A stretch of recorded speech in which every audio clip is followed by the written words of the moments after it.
Greetings, horror hounds. This is Shawn Thomas with Shawn's Horror Favorites. And let me ask you a question. Have you ever seen a movie that made such an impression on you that you just had to cover it despite the fact that we're nowhere near the holiday that it represents? That's right. Today we're talking about that 2023 instant classic in my mind, Thanksgiving. Can I get an intro?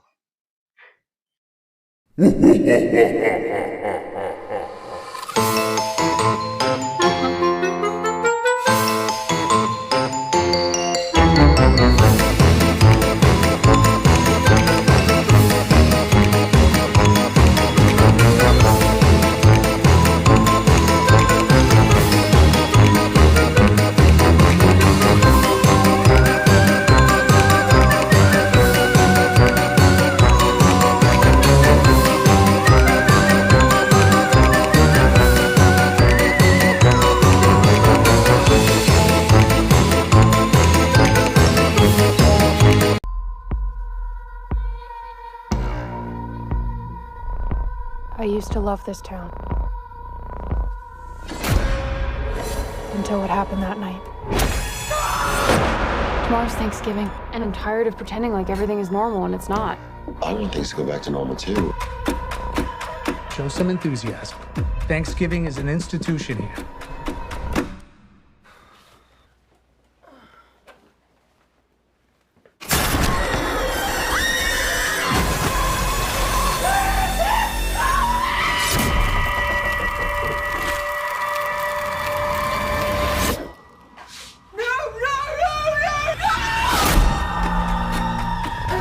Someone's out for revenge, and they're turning it into a sick holiday game.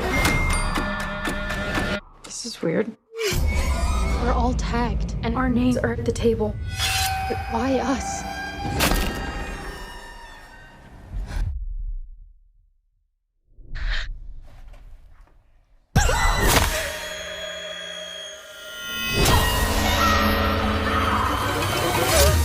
The longer this goes, the more twisted it gets. Every weapon he's using is straight off a Thanksgiving table. I don't want to spend my life looking over my shoulder. We need to stop him.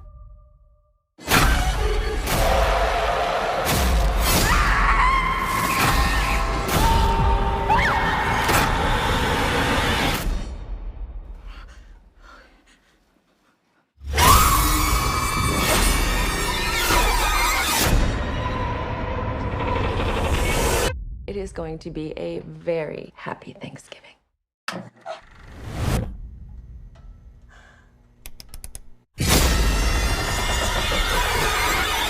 Let's eat.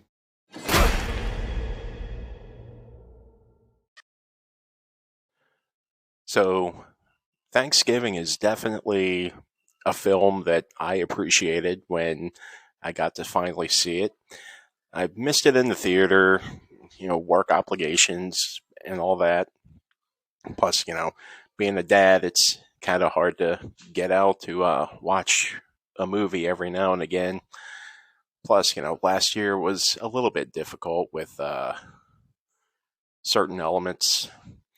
But this year, they managed to bring it out on Netflix, and that's where I watched it. And I tell you, it was definitely worth the wait all the way in the early 2000s when we got the preview, fake preview on Grindhouse. I will say that the Grindhouse fake trailer is way more intense gore-wise than the entirety of Thanksgiving. However, Thanksgiving has got some fantastic kills, and they were so imaginative with the kills in this movie. And the special effects, they didn't use all CGI like a lot of horror and slashers do nowadays.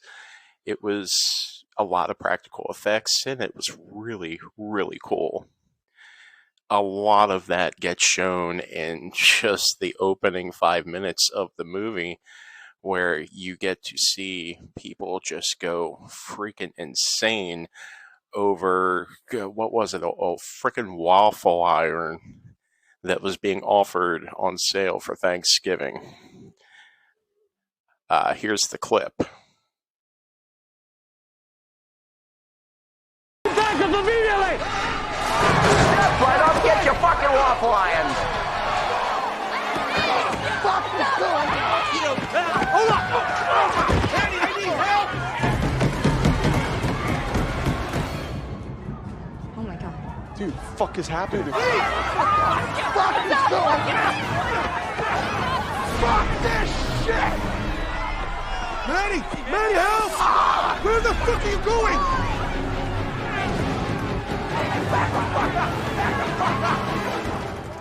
Open the door! They're gonna get crushed! Open it! You have to open the door. You have to get the bitch. Hey, fucking open the door. Oh my God. Just call your dad. Just call your dad. Open the door. They're gonna get crushed! Open the door! What are you doing? Yeah. Just gotta put the keys. Looking for the key. Open the door! Open up the fucking door! Hold on, calm down. Just stop shoving. Back the fuck up! What the?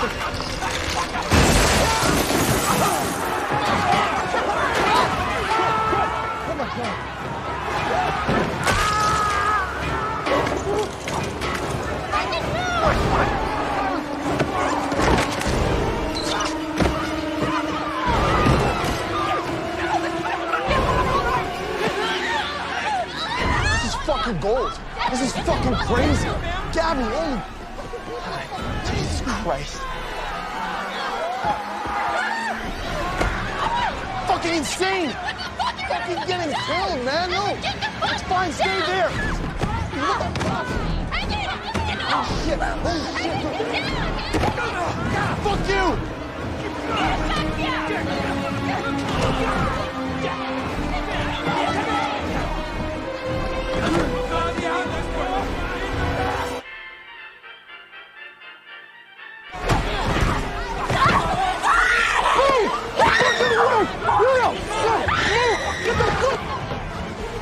Jess, he's alive.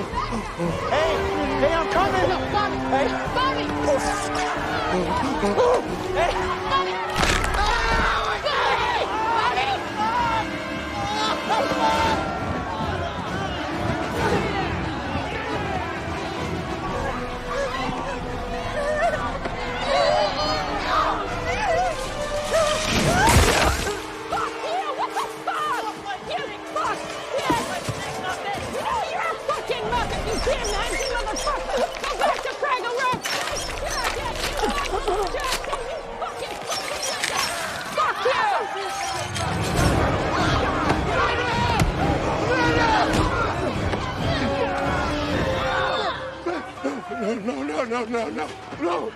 No, baby, no.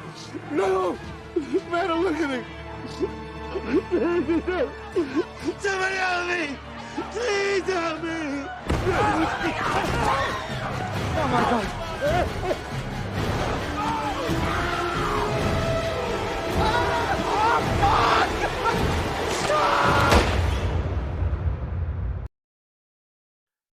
Crazy, I know, right?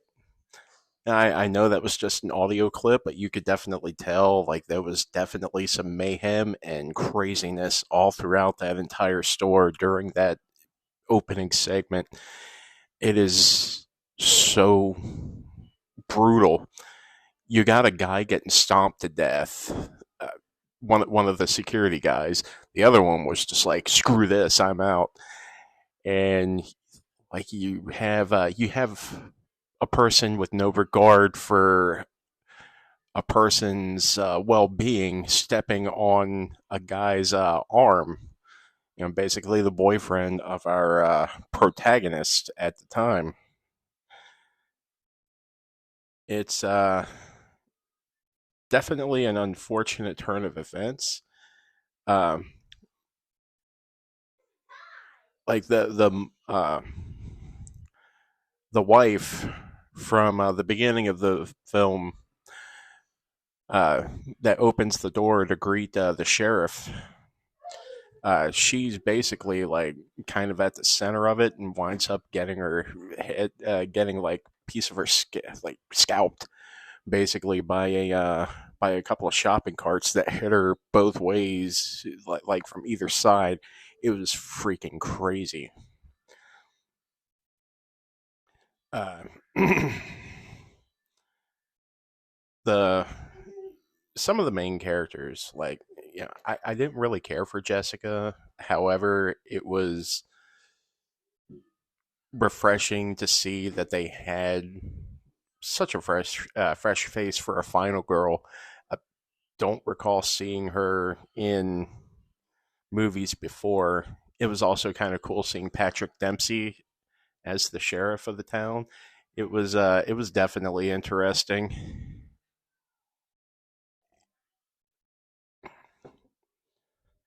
So the movie itself, just from that opening scene, you know you're in for a wild ride. You have the the waitress that had a complete disregard for human life. The one, basically the main one that wound up killing the character Amanda Collins. Uh, she's able to live free after the whole thing. She doesn't appear to really think about it at all. Her death, oh boy, like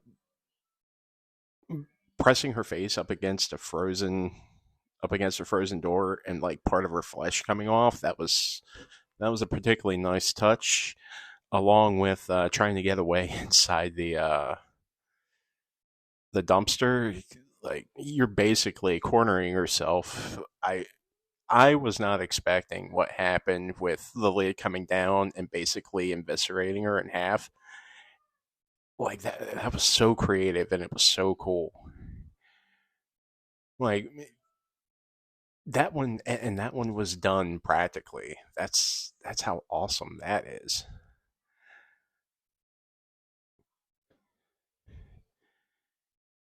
And one of the scenes that they kind of recreated was the trampoline scene where you see the cheerleader jumping up and down as her boyfriend's getting killed. That one was a lot more gory in the Grindhouse trailer, if I remember right. But here it was, whew, it was just brutal. It was just such a crazy good movie, and the killer in the movie, John Carver. Let me look up my notes here, make sure I'm pronouncing it right. Yep, John. Yep, John Carver. Um, just a classic look, and the mask even evolves during the entire sequence of the movie. Yeah, he's one of the he's a pun slasher. He comes up with these puns. One of my favorites is like, and I'm gonna get back to this particular kill a little bit later, but when he brings in the stepmother's body as a Thanksgiving dinner, and they're all terrified, and John Carver just looks at everyone and says, "Show a little bit of respect for your stepmother. She's been cooking all day." I lost it. I lost it so hard during that entire sequence. It was uh, look. I say I hate puns, but when it's a horror villain, like just shooting them out there when it comes to his victims, it is kind of funny at that point. But that aside, basically the synopsis of the movie. I'm not going to go into like an entire breakdown. I am, however, just going to give you like the generalization. It's basically about the events that happened after our clip earlier, when like the entire town hasn't recovered, and the store owner is getting ready to throw another sale that will undoubtedly throw the entire community back into chaos again. Didn't learn from the first time. So, we have our main group that actually caused the initial problems in the store. Everybody was like super pissed off that they were able to get in first, and that's what jumpstarts everything that happened at the beginning of the movie. From there, you have John Carver hunting down everyone who was responsible for what had happened.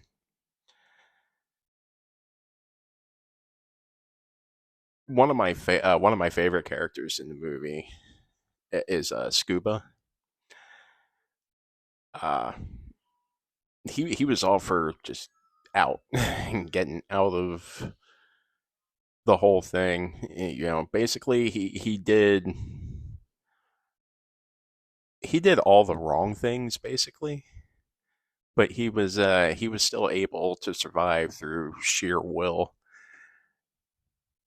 You had one guy that seemed like he was kind of a sleazeball.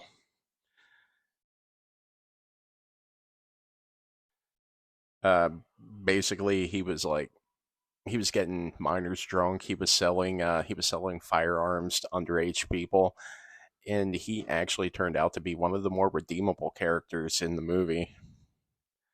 I certainly enjoyed him. He turned out to be like kind of the cool dude.